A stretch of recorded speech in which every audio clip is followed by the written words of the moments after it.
알아두면 유식해지는 경제학 지식. 유럽의 경제 침체의 원인 유로화 논란. 유럽연합의 단일 화폐인 유로는 2000년대를 전후하여 사용되기 시작하여 마스트리히트 조약을 통한 정치적 통합과 병행하는 경제적 통합의 상징이 되었다. 유로화의 통용에 대해 미국을 중심으로 한 반대 여론도 만만치 않았으나 단기적으로 유럽 경제에 긍정적인 효과를 미치는 것으로 보이면서 한동안 유로는 유럽 통합의 상징으로 회자되었다. 그러나 2000년대 후반부터 피그스 포르투갈, 아일랜드, 이탈리아, 그리스, 스페인 등의 경제 문제가 대두되기 시작했으며 미국의 서브프라임 모기지 사태로 인해 대침체가 촉발되며 세계 경제가 말 그대로 초토화가 되었다. 유로화 출범 시의 논란. 최적 통화 지역 이론. 통화 연맹이 성공할 수 있을지 없을지를 판단하기 위한 수단 중 하나가 최적 통화 지역 이론이다. 통화 연맹의 성립에 따라 각국은 생산 요소나 상품의 교역에 따른 환율 불안이 해소되면서 화폐적 효율성 이득을 얻게 된다. 반면 독자적인 통화 정책이 불가능해지면서 경제 안정화 손실이 발생한다. 한 나라가 통화 연맹에 참여하여 얻는 이득이 손실보다 더 높으면 통화 연맹 가입이 경제적으로 정당화된다. 이러한 이득과 손실은 그 나라가 통화 연맹국과 경제적으로 얼마나 통합되어 있는지와 관련이 있다. 화폐적 효율성 이득은 영내국 간 생산 요소나 교역이 활발할수록 그 이득이 커진다. 경제 안정화 손실은 외부적 충격이 영내국 간에 미치는 효과와 그에 따른 정책이 비슷할수록 줄어든다. 그리고 최적 통화 지역의 성공 가능성이나 경제 통합 정도와 관해 8가지 조건이 있다. 영내국 간 생산 요소의 유동성, 특히 노동시장의 유동성, 가격과 임금의 유연성, 국가 간 경제 구조와 정책 목표의 유사성, 개별 국가 경제의 개방 정도, 개별 국가 경제의 다각화 정도, 금융통합, 재정통합, 정치통합. 정량적으로 제시된 이론이 아니므로 8가지 조건 중 어떤 조건들이 얼마나 충족되어야 하는지에 대한 분명한 기준이 없다는 것은 약점이지만 대략적인 평가 기준으로서는 별 무리가 없다. 그리고 위의 조건들로 판단할 때 유럽통화연맹의 성공 여부는 회의적으로 보인다. 그러나 유럽통화연맹은 순수하게 경제적 이유 때문이라기보다는 유럽통합이라는 정치적 의지를 뒷받침하기 위한 것이었고, 따라서 정치인들은 유럽의 상황을 최적 통화 지역 이론에 끼워 맞추려고 했다. 가장 많은 논쟁을 낳은 것은 미국의 경제학자 및 정치학자 베리 줄리안 아이켄 그린과 같은 몇몇 경제학자들의 견해였는데, 이들은 통화연맹이 회원국의 무역통합과 경기 변동의 균형을 이끌어냄으로써 통화연맹이 최적 통화 지역으로 발전하게 될 것이라고 주장했다. 즉 최적 통화 지역이어야 통화연맹이 성공할 수 있는 게 아니라 통화연맹을 시작하면 이들 국가들이 스스로 최적 통화 지역으로 변하게 된다는 것이다. 베리 아이켄그린 본인은 이런 견해를 나이키 접근법이라고 자칭했는데, 마스트리히트 조약의 수렴 기준 따위는 그냥 장식에 불과하고 저스트 두잇 그냥 해버려, 그냥 합치기만 하면 알아서 최적 통화 지역이 된다는 극단적인 견해를 내포하고 있다. 다만 이런 견해에 동의한다고 해도 단일 통화에 반드시 찬성할 이유는 없다.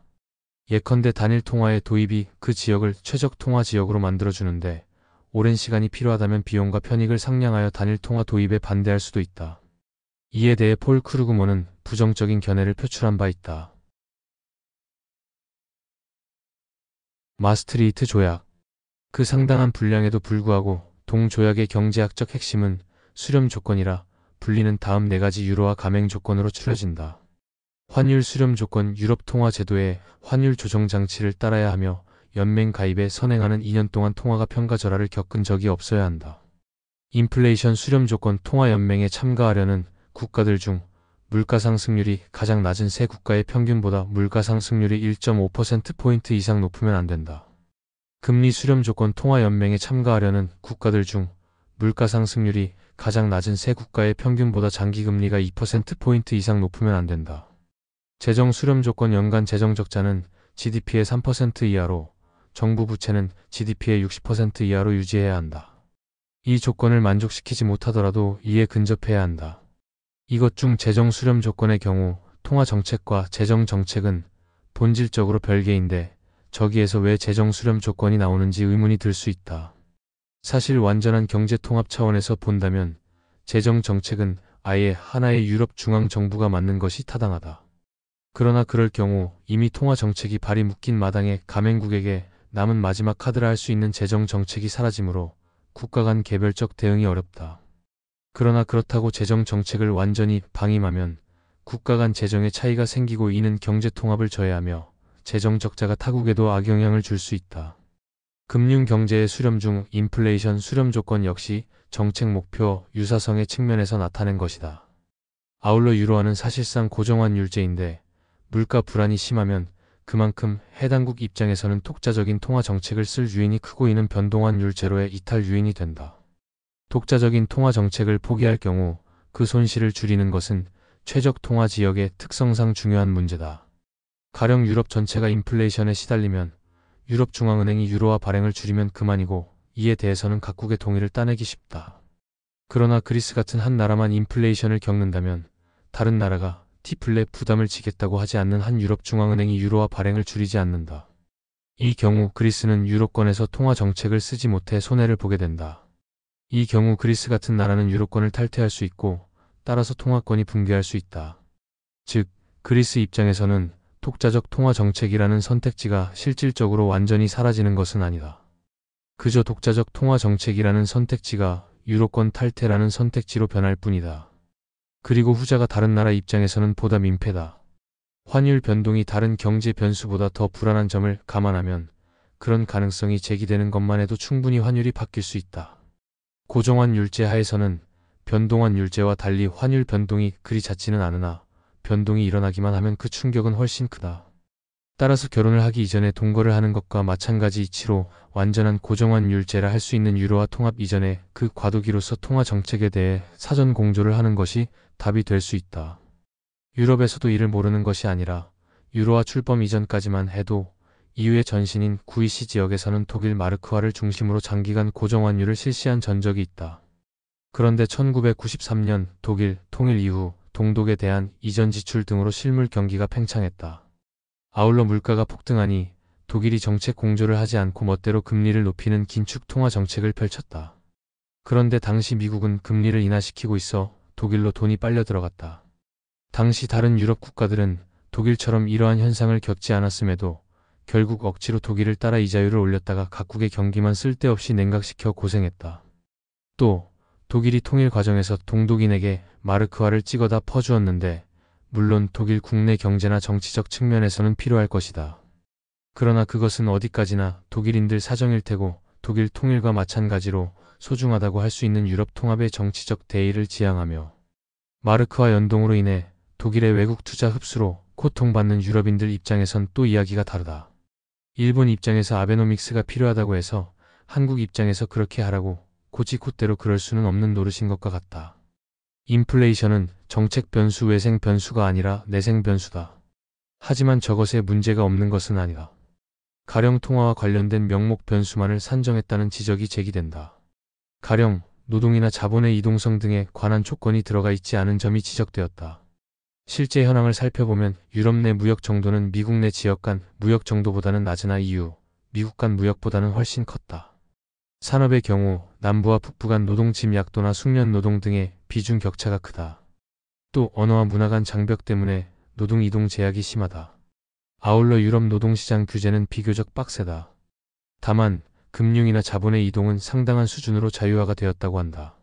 크루그먼의 국제경제학에 따르면 1997년 기준으로 11개 EU 국가가 수렴 기준을 충족시켰거나 1998년 5월까지 충족시킬 수 있을 것이라 기대되어 EU 창립 국가가 되었다. 금리 수렴 조건의 경우 예컨대 이탈리아 금리가 독일 금리에 수렴하려면 채권시장 참여자들이 이탈리아가 유로화에 가입 허가를 받게 될 것이라는 기대를 형성해야 한다. 즉 금리 수렴은 미래의 가입 허가를 가능하게 하지만 동시에 미래의 가입 허가가 현재의 금리 수렴을 가능하게 한다. 결론적으로 이는 해당국의 채권시장이나 화폐 등에 관한 신뢰의 문제로 볼 수 있다. 재정 수렴 조건은 가장 충족이 어렵다. 하지만 불가능한 것만은 아니었고 상당수 국가들이 어찌어찌 저 수치를 달성했고 가입 이후에도 한동안 저것을 유지했다. 문제는 글로벌 경제위기가 터지니 재정 적자가 뻥튀기 되었다는 점이다. 그리고 그리스 같은 나라의 사기 역시 들통났고 환율 수렴 조건의 경우 과연 그것이 필요한지가 문제된다. 단일 통화라는 영내의 완전한 고정환율 제도를 도입하면서 그 전 단계로 일반적 고정환율 제도를 도입할 필요가 있는가? EU 도입 이전의 고정환율제가 그렇게 빡센 것은 아니고 비교적 국가 간 경제 상황에 따라 어느 정도 자주적인 통화 정책이 가능하도록 한 바 있다.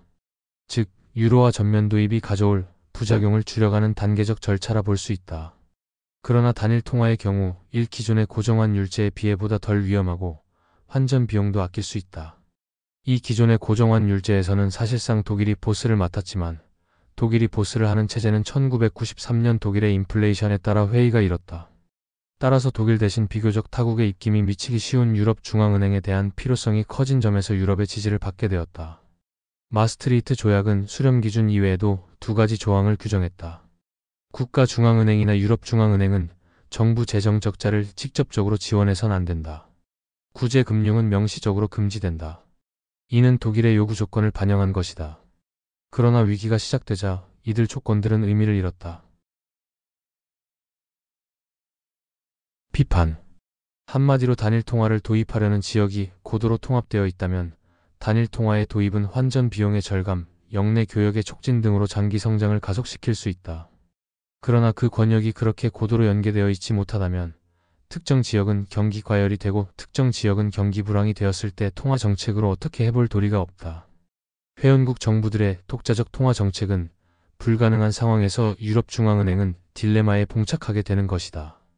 과열 지역을 생각하면 이자율을 높여야겠고 불황 지역을 보면 이자율을 낮춰야겠고 그러니 핵심은 유럽이 유로화란 단일 통화를 도입할 만큼 노동력의 자유로운 이동이 가능한가라는 것이 된다. 과열 지역과 불황 지역이 혼재할 때 불황 지역에서 과열 지역으로 노동력이 고임금을 쫓아 자유롭게 이동한다면 유럽중앙은행의 딜레마는 해소된다. 밀턴 프리드먼 등 미국 경제 및 정치학자들이 시종일관 유로에 대해 부정적이었던 이유가 바로 유럽의 노동력 이동 수준이 단일 통화에 걸맞은 수준이 아니라는 것이었다. 반대로 유럽 경제 및 정치학자들은 비록 노동의 이동이 활발하지 못하고 장애가 있지만 그리 문제되지는 않는다고 주장했다. 왜냐하면 유럽 국가들이 상호간 상품 교역 비중이 매우 높다는 이유였다. 상품의 교역은 상품 시장의 통합을 의미하므로 가격이 하나로 균등화되는 경향이 있다. 그런데 교역 상품은 수출국의 노동과 자본이 함유된 것으로 간주할 수 있고 이는 결국 상품 교역을 노동과 자본의 교역으로 치환한다. 그러면 노동이 교역되지 않더라도 사실상 노동력 시장이 국가 간에 통합된 것으로 볼 수 있고 임금 역시 국가 간에 균등화된다. 이것이 핵시 올린 모형상의 요소 가격 균등화 정리이다. 즉, 불황 지역 노동자가 과열 지역으로 이동할 수 없더라도 그들의 임금이 상승할 것이며 과열 지역은 반대의 경향이 나타나 조정기제가 완전히 작동할 거란 주장이었다. 이것은 이론적으로 흠잡을 데 없는 주장이다. 그러나 미국 측 학자들은 비웃었다. 핵시 올린 모형화의 요소 가격 균등화는 경제 환경이 이질적인 국가 간의 무역을 설명하는 이론이다. 유럽의 노동시장이 통합되진 않았어도 통합된 것과 유사한 효과를 가진다며 제시한 이론이 고작 유럽은 서로 이질적인 경제라는 것이었으니 비웃을 만했다. 더구나 유로존 내에서 조차 무역은 보다 잘 사는 나라끼리, 보다 못 사는 나라끼리의 무역이 훨씬 비중이 컸다. 요소 가격 균등화를 내세우려면 유로존 내에 잘 사는 국가와 못 사는 국가 간 무역 비중이 더 커야 하는 것임에도 거기에 더해 그 상품 무역 비중 역시 유럽의 롤모델로 제시되었던 미국에 비하면 상당히 낮은 편이었다. 위기는 이러한 논쟁의 종지부를 찍었고 미국 측 경제학자들은 공짜로 남의 대륙 하나를 통째로 동원해서 실증적 데이터를 획득하고 승리까지 맛보는 횡재를 누렸다. 물론 위기의 와중에 포르투갈, 아일랜드, 이탈리아, 그리스, 스페인의 임금이 올라가고 독일의 임금이 내려가는 조정기제는 작동하지 않았다. 3. 유로화 사용의 결과. 초기의 성공. 유로화 사용 초기에는 엄청난 위력을 보이는 듯 했다. 특히 이탈리아, 스페인 등의 남유럽 국가들에서 경기가 큰 폭으로 좋아지고 국민들의 생활이 윤택해졌다. 또한 2008년의 금융위기 상황에서도 유로존에 가입하지 않은 아이슬란드가 큰 타격을 입은 반면 유로존에 가입한 국가들은 금융 면에서 그다지 견고한 구조를 갖추지 못했음에도 불구하고 큰 문제 없이 거뜬히 지나갈 수 있었다. 겉보기에는 유로화가 완전히 자리를 잡은 듯이 보였다. 그러나 이는 사실 유로존 가입 조건 중 금리 수렴 조건에 있던 빈틈이 일으킨 현상에 지나지 않았다.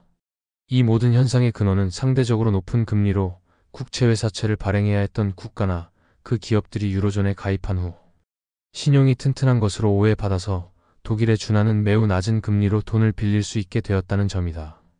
경제적으로 당연한 일로서 금리 하락에 따라 이들 국가들의 대외 채무 규모는 크게 늘어났다.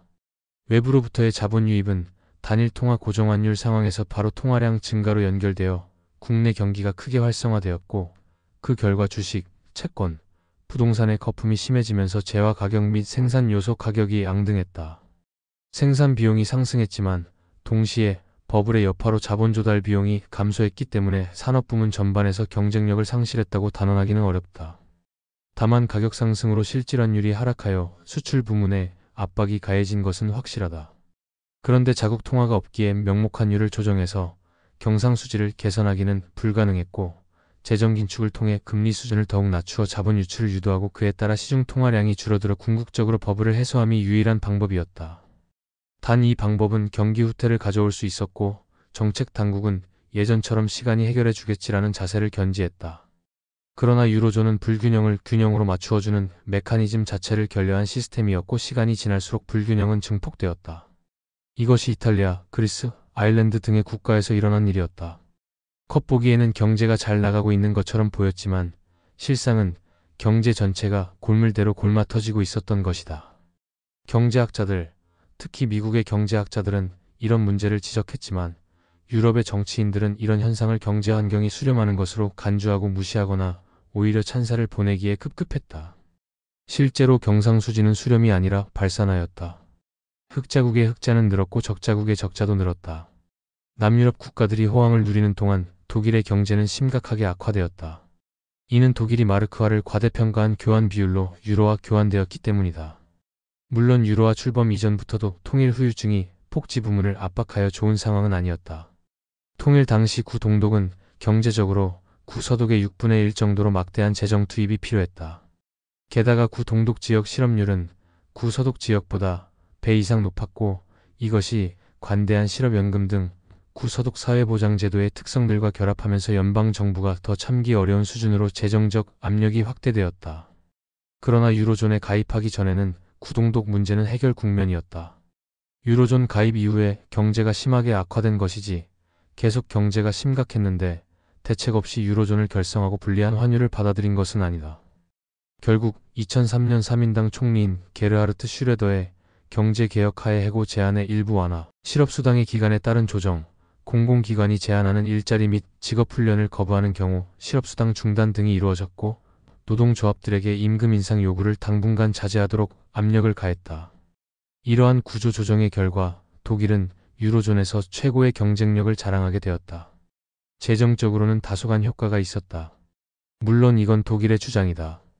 미국과 남유럽의 경우에는 경상수지 흑자로 인한 막대한 통화 절상 압력을 같은 통화를 쓰는 남유럽에 떠넘겨서 남유럽의 제조업 기반만 박살낸 대가로 독일이 산술적으로 불가능한 무한한 호황을 유지하는 것으로 보았다. 예를 들어 드라크마를 쓰던 당시 그리스의 선박제조 경쟁력은 전세계 수위권이었는데 기술력은 높고 가격은 저렴해서였다. 하지만 유로화를 쓰게 된 이후부터 독일이 지나치게 수출을 많이 해 올라버린 유로화의 화폐 가치가 그리스에도 반영되어 그리스 선박의 가격 경쟁력을 상실했고 조선업 기반은 무너져 버렸다. 독일의 가격 경쟁력 향상이 과연 생산성의 상승이나 투입 요소 비용의 절감 때문인지 혹은 환율 측면에 결정적으로 기인하는지는 논쟁거리다. 물론 어느 쪽이건 독일의 순수출 증가의 유로 덕을 아예 보지 않았다는 주장은 사실상 없다. 즉 독일이 유로 대신 자국의 마르크화를 계속 유지했다면 그 통화 가치는 현실의 유로화 가치보다 높았으리라는 데 이견이 없다는 것이고, 더 나아가 그리스, 포르투갈, 스페인, 이탈리아 등 남유럽 국가들이 자국 통화를 유지했다면 지금의 유로화 가치보다 낮았을 것임도 누적 경상수지 측면에서 보면 분명해 보인다. 이를 달리 말하면 유로화는 작건 크건 간의 경상수지 측면에서 남유럽으로부터 독일로의 혜택 이전을 가져왔다는 것이다. 그러나 이는 이탈리아나 스페인 등의 남유럽이 경제위기를 맞은 상황에서의 이야기이며, 남유럽이 호황을 누리고 독일의 경제가 심각하게 악화된 상황에서는 그 반대였다. 남유럽 쪽에서도 수출은 잘 되지 않았지만 대규모의 차입으로 통화를 유로권 안으로 들여옴으로써 유로화의 가치를 높이는 데 기여하고 있었다. 수출이 안 되는 영향과 차입의 영향 중 어느 쪽이 컸는가를 비교하는 것은 의외로 간단하다. 남유럽이 수출 부진으로 경제가 침체되었는지 아니면 대규모의 차입금으로 호황을 누렸는지를 보면 된다. 결과는 물론 스페인과 아일랜드의 부동산 버블 같은 남유럽의 대호황과 유로화의 가치 상승이었다. 3. 유로화 사용의 결과. 유로화의 위기. 유로존 문제는 2009년 말부터 수면 위로 떠오르기 시작하는데 그 선봉장은 역시 그리스였다. 그리스의 신임 총리인 파판드레우가 지금까지 그리스가 거짓말을 해왔음을 자백한 것이다. 이전 정부에서는 그리스의 연간 재정 적자 규모가 GDP의 6%대라고 했지만 실제 재정 적자는 최소 그 2배는 된다고 밝힌 것이다. 또 이런 사기가 단기간에 그친 게 아니라 그리스가 유로존에 가입할 때부터 누적 적자 규모를 허위로 계산한 것부터 시작된다는 것도 확실해졌다. 사실 누구나 알고 있던 사기였지만 예상을 훨씬 뛰어넘는 수준의 규모는 시장을 경악시켰고 그리스뿐만 아니라 포르투갈과 아일랜드의 재정상의 문제에 채권자들이 주목하게 만들므로써 이들 국가의 채권 금리가 급상승했다. 결국 그리스는 파산 직전으로 몰리게 되어 유로존 회원국들과 IMF로부터 구제 금융을 받았다. 이는 포르투갈과 아일랜드도 마찬가지였지만 그리스는 특히 상황이 좋지 않았다. 그리스 정부는 의료, 연금, 기타 보조금의 방만한 지출과 만연한 부패, 불투명한 조세 행정 등에 제대로 손을 대지 못했던 것이다. 사실 이전 지출 지급 축소, 지하경제 등등 이름만 들어도 굵직한 문제들이 2에서 3년 내에 해결되기를 기대하는 것은 무리이지만 그보다도 위기 앞에 정파 및 이해 집단 간 분쟁이 외려 격화되는 등 내부의 지리멸렬이 외부의 환멸과 불씨를 불러왔다. 따라서 채권국과 그리스 사이에 구제금융과 구조조정을 둘러싼 갈등은 지금까지도 계속되고 있다. 그러나 그리스와 포르투갈, 아일랜드의 문제가 표면에 드러난 가운데 더 심각한 문제들이 떠오르기 시작했다. 세 나라를 합쳐봐야 유로존 전체 GDP의 6.1%이므로 이들은 구제하거나 유로존에서 축출하는 선택을 할 수 있다. 그러나 스페인은 단독으로 유로존 GDP의 11.5%를 차지하고 있으며 이탈리아는 16.8%나 된다. 이들은 구제하기에는 규모가 너무 크고 이들을 유로존에서 축출하는 것도 장기적으로 치밀하게 준비한다면 모를까. 그렇지 않고 당장 축출하는 것은 생각하기 어렵다. 사실 스페인의 정부 부채는 2012년 초 현재 GDP 대비 67%로 유로존 평균 78%보다 낮을 뿐만 아니라 심지어 100%를 웃도는 그리스와 이탈리아는 물론이거니와 86%인 프랑스, 심지어 82%인 독일보다도 낮은 수준이다. 결과는 재정위기로 나타났지만 그 기원은 진짜 재정위기인 그리스 외에는 대개 금융위기인 것이다. 스페인이 다른 위기 국가들과 달리 재정상 문제가 별로 없었지만 대외 채무가 연간 GDP 수준 내외로 부풀어 올랐다는 것은 공통점이다. 다시 말해 핵심은 대외 채무의 비중이지 정부 부채의 비중이 아니다. GDP 대비 정부 부채 비중이 극단적으로 높더라도 그중 해외 조달분이 없다면 대외 지급 불능을 우려할 아무런 이유가 없다. 반대로 정부가 국내외를 막론하고 부채가 전혀 없더라도 기업과 은행 등 민간 부채의 해외 조달분이 단독으로 GDP에 육박한다면 당연히 대외 지급 불능을 우려할 상황이 된다. 왜 대외 채무가 급증했는가? 유로 출범으로 금리 수렴이 발생했기 때문이고 그 금리 수렴은 앞서 언급한 대로 유로 시스테마에서 독일에게 경상수지를 이전해줄 자본계 정상의 유일한 수단이었기 때문이다. 왜 대외 채무를 감축할 수 없는가? 유로 출범으로 경제 환경에 맞추어 수지 조정을 해줄 각국의 환율이 사라졌기 때문이다. 이것 때문에 유로 전환 이전 자국 통화를 사용하면 형사처벌까지 된다. 유럽 합중국이 되면 문제를 회피할 수 있다고 했지만 결국 유로화라는 존재 그 자체가 미흡한 통합을 유지하는 유럽연합 내에서 국제적 불균형을 초래하는 통화라는 결론이 도출된다. 2013년 2분기를 살펴보면 지표상으로는 상당히 안정된 것처럼 보인다. 아직도 많은 내부 문제와 갈등이 남아있긴 하지만 그래도 심각한 위기는 넘겼다는 게 중론. 다행인지 불행인지는 모르겠지만 아마도 유로화의 해체와 같은 최악의 상태로 가진 않을 것 같다는 의견이 많다. 하지만 이것으로 인하여 다시 유럽이 비상할지 아니면 단순한 수명 연장인지에 대해서는 앞으로 지켜보아야 할 것이다. 일단 독일과 같은 서북 유럽은 확실히 성장세에 돌아섰고 남유럽도 그리스를 제외하면 점점 나아지고 있다. 3. 유로화 사용의 결과. 유럽 중앙은행 운영상의 어려움. 독일인들에게 있어서 이상적인 중앙은행은 정치인들의 입김에 휘둘리지 않고 오로지 물가 안정을 추구하는 독립적인 기관이다. 중앙은행의 정치적 독립은 세계적 추세이지만 중앙은행이 경제 안정의 두 축인 소득 안정과 물가 안정 가운데 오로지 물가 안정만을 추구해야 한다는 것은 바이마르 공화국 시기에 전쟁 배상금을 발권력으로 해결하려다 초인플레이션을 일으켰던 역사적 경험 때문이다. 반면 프랑스에서는 미국의 연준처럼 중앙은행이 소득 안정 역시 뒷받침해야 한다는 점을 당연하게 여긴다. 유럽 중앙은행이 출범할 때 일단은 독일의 견해를 따라서 유럽 중앙은행은 각국 정부의 간섭으로부터 독립된 것으로 설정되었다. 만약 단일한 유럽 합중국이 존재하는 상황이었다면 그 단일 정부에 대해 유럽 중앙은행에 정치적 독립성을 주는 것을 정당화하면은 큰 무리가 없었을 것이다.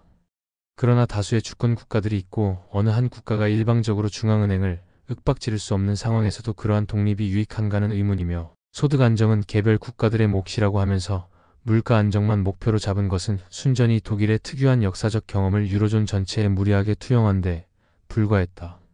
그리스와 아일랜드 등이 문제를 노출했을 때 독일은 유럽 중앙은행이 통화 안정을 포기하고 적극적인 개입에 나서려고 하는 것에 잇따라 제동을 걸고 나섰다. 유럽 중앙은행의 운영 방식을 놓고 이어진 프랑스와 독일의 불협화음은 양국 간 중앙은행 관념의 차이라기보다는 유럽 중앙은행이 확대된 분데스방크가 되지 않을까 우려한 프랑스의 영향력 견제의 측면이 더 많아 보인다. 독일은 자신의 경험을 투영한 초기 설정에 집착했고 프랑스는 이것을 독일이 유럽 중앙은행을 쥐고 흔드는 것으로 보았다. 결과적으로 유럽 중앙은행은 통화 안정을 지키는 것과 문제가 있는 나라들을 적극적으로 구제하는 것 어느 한쪽도 제대로 하지 못했다. 4. 유로화 문제의 해결 방법. 내부적 평가절하. 문제를 해결하려면 경쟁력을 잃은 나라들의 경쟁력을 회복시켜야만 한다. 즉, 명목환율을 조정해서 타국 통화로 환산된 재화 가격을 떨어뜨리고 가격 경쟁력을 회복하는 것이다. 그러나 그것을 가능하게 하는 시장적 정책적 메커니즘인 변동환율제나 고정환율제하의 평가절하가 유로존에는 없는 이 점이 진정한 문제이다. 명목환율을 조정하는 대신 디플레이션을 유도해 실질환율을 조정 내부적 평가절하할 수도 있다. 그러나 먼델 플레밍 모형에 따르면 단일 통화체제에서 긴축 재정을 하면 물가가 경직적인 단기에는 통화시장도 고정환율 유지를 위해 위축된다. 따라서 긴축 재정은 단기적 출혈을 유발한다. 또 자산 가격 환율, 이자율 등은 재화 영역 가격보다 매우 신축적이므로 내부적 평가절하는 단기의 변동환율제의 조정폭에 필적할 효과를 내지 못할 것이다. 그렇게 보면 충분한 수지 조정 효과도 보장되지 않는데 디플레이션을 통한 경제적 고통을 자초하는 것은 감수하기 어렵다. 아울러 통화론자 접근법에 따르면 긴축 재정은 화폐 수요를 위축시켜 경상적자를 유발한다. 덧붙여 내부적 평가 절하를 말하면서 노조의 영향력과 임금 인하의 중요성이 계속 언급될 이유는 없다. 예를 들어 재정 긴축은 그 자체로 구매의 감소로서 가격을 떨어뜨리며 통화 긴축은 화폐 가치의 상승 즉 가격 하락을 가져온다. 이때 임금을 매개로 물가를 하락시키는 것도 아니고 이 과정에서 임금이 오르건 내리건 물가가 하락하고 실질환율은 올라간다는 사실에는 변함이 없다. 다시 말해 여기에서 노조가 할 수 있는 것이란 거의 없다. 그리고 임금이 오르면 물가도 오른다고 법칙화시키는 사람들은 단순히 노동수요 함수에 로그를 씌워서 동화 반복하고 있을 뿐이다. 거시적으로 재화시장과 화폐시장, 심지어 노동공급도 고려치 않는 오류에 빠진 것이며 미시적으로는 재화 가격이 요소 가격인 임금을 결정하는 것이지 그 반대는 성립하지 않는다는 리카르도 이레의 경제학적 명제의 정면으로 배치되는 주장을 하는 것이다. 나아가 무작정 임금을 내리는 게 생산성 확보 수단도 아니다. 아프리카가 세계 최고의 경쟁력을 갖춘 게 아닌 건 자본장 비율이 형편없기 때문이다. 한계 생산성에 걸맞은 실질 임금이 효율적인 것은 누구나 알지만 각 사업장마다 한계 생산성 증가율, 생산되는 특정 재화에 기대되는 가격 상승률, 기대 인플레이션까지 산출하여 임금 가이드라인을 정한다는 것도 불가능한 소리다. 한마디로 경제학적으로 임금 인하는 언제나 처방으로 들이밀기 조심스러운 소리이고 그럼에도 이것을 만병통치약처럼 입에 달고 다니는 사람들은 결코 경제학적 배경에서 말하는 것이 아니다. 내부적 평가 절하가 곤란하다면 이와 병행해 독일 등 중북 부유럽이 내부적 평가 절상을 할 수도 있다. 남유럽 국가들이 디플레이션을 좀 약하게 경험하는 대신 독일을 위시한 북유럽 국가들이 인플레이션 타겟을 다소 높이는 것이다. 물론 독일은 그럴 리가 없다.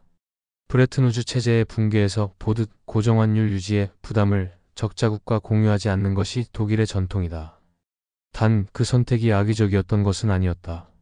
독일은 그만 본 이자에서 미국에 대해 쌓이는 흑자에 대해 환율을 고정시키는 부담을 벗어 던졌다.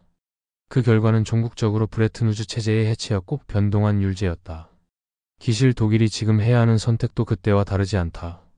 문제는 독일이 완전한 고정환 율제도인 유로는 그대로 놔두면서 그로 인한 문제에는 부담을 지기 싫어한다는 이상한 이율 배반적 자세를 유지함에 있다.